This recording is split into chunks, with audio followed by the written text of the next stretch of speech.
लाखों करोड़ों का एहतजाज हो गया, ओआईसी के इजलास हो गए, अक़वाम मुत्तहिदा के इजलास हो गए और इसके साथ साथ बड़ी कोशिशें भी की गई, कतर में मुज़ाकरात भी हो गए। लेकिन फ़लस्तीनियों के जो मसाइल हैं वो हल नहीं हो रहे, उनकी मुश्किलात में कुछ कमी नहीं आ रही। सर, क्या इस मसले का फिर समझे हम कोई हल नहीं है? देखें, हठधर्मी अगर कोई शख्स करता है या कोई मुल्क करता है और उसके सामने कोई खड़े होने वाला अगर अगर मुल्क नहीं होता है या कोई और फर्द नहीं होता है, अगर एक गांव का कोई चौधरी कोई ज्यादा मुंहजोर हो जाता है तो दूसरे गांव के लोग उसके सामने खड़े हो जाते हैं। इसी तरीके से अगर एक मुल्क का कोई दरिंदगी शुरू कर देता है तो उसके लिए इंटरनेशनल कवानीन है। इंटरनेशनल कवानीन के तहत तहत दूसरे मुल्कों को उस दिए हुए तरीके के मुताबिक सामने खड़ा होना चाहिए। लेकिन वक्त ने साबित कर दिया कि सिक्योरिटी काउंसिल इस इंटरनेशनल कानून को इस वक्त इम्प्लीमेंट नहीं करना चाहती, इसलिए कि वो अंडर इन्फ्लुएंस है अमेरिका के। इसलिए अंडर इन्फ्लुएंस है कि अमेरिका के पास वीटो पावर है और अमेरिका के साथ दो और ममालिक हैं जिनके पास वीटो पावर है। चाइना और रशिया को मैं इसमें से फिलहाल निकाल देता हूं, क्योंकि वो जाहिर है अगर कोई अच्छा रेजोल्यूशन पेश होता है तो वो उसका हमेशा साथ देते हैं।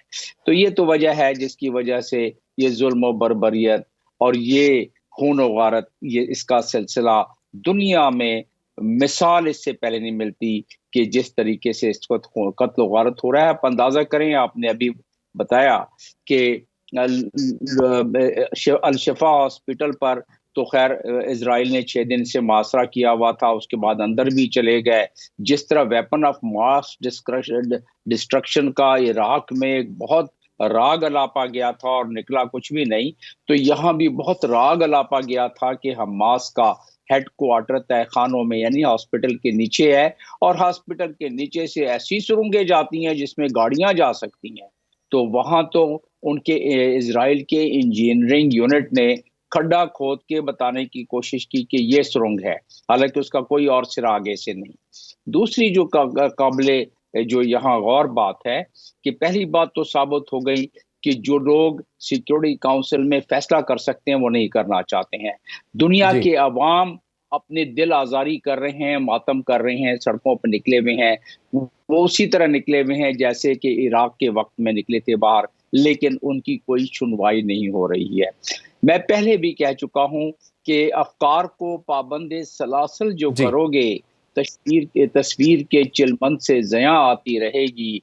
आप लोगों की आवाज नहीं सुनेंगे और लोग जब भड़क पड़े, जब बिफर जी। पड़े, तो उनको अपने उनके मुल्कों में उनके हुक्मरान उससे वो अपनी बिल्कुल, बिल्कुल कुर्सियां नहीं आपने डॉक्टर बचा साहब बिल्कुल सकते। ठीक कहा, इस पे हम मज़ीद भी बात करेंगे। जमील खान साहब, सर ये जो जंगी जराइम की तहकीकात का मुतालिबा और ये दरख्वास्त और ये मुतालिबा जो सामने आया है, आपके ख्याल में इससे कोई फ़र्क पड़ेगा, इससे कुछ होगा? देखें, जो वार क्राइम के अपने स्टैट्यूट है, यानी कि जिसको कहते हैं अपना कानून, जो अपना तरीका कार है, उसके मुताबिक तो उन्हें इसे कंसिडर करना पड़ेगा।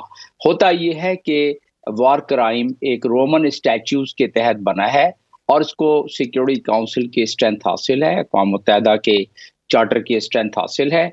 और इसका तरीका कार ये है कि वो 3-4 तरीकों से केसेस को प्रोसिक्यूट करता है। एक पहला तरीका ये है कि सिक्योरिटी काउंसिल केसेस को वहां रेफर करे वार क्राइम यानी आईसीसी में, इंटरनेशनल क्रिमिनल कोर्ट में, वो नहीं किया। दूसरा तरीका ये है कि कोई इंडिविजुअल मुल्क, जिस तरह भी 6 मुल्कों ने ये रेफर किया है केस, तो इसको करना पड़ेगा। तीसरा तरीका ये है कि ग्रुप ऑफ पीपल, जो ग्रुप ऑफ कंट्रीज जैसे ओआईसी है, कि वो रेफर करती, ओआईसी ने नहीं किया।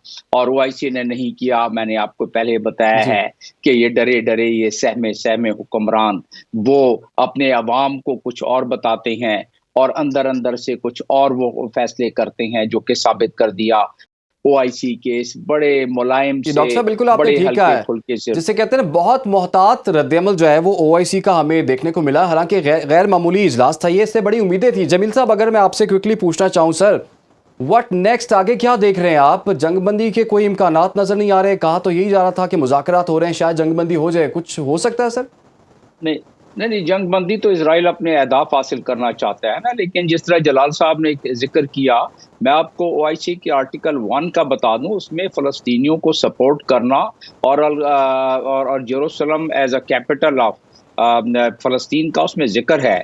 और उसके आर्टिकल 18 में दिया हुआ है ओआईसी के कि उनका असिस्टेंट सेक्रेटरी जनरल होगा अपॉइंट, जो कि सिर्फ फ़लस्तीन के काज को और सिक्योरिटी काउंसिल के रेजोल्यूशन को आगे बढ़ाएगा, और जो ओआईसी के, लेकिन कहने का मकसद जो बिल्कुल सही कहा है जलाल साहब ने कि वो अपने ही स्टैच्यूज अपने ही इसकी नहीं करना चाहते हैं चार्टर की पासदारी, और उसकी वजूहात हैं वो हमें समझ आती हैं। आ जाता हूँ आपकी बात पर, ये जंगबंदी इसलिए नजर नहीं आती है, ये सेकंड नकाबा है।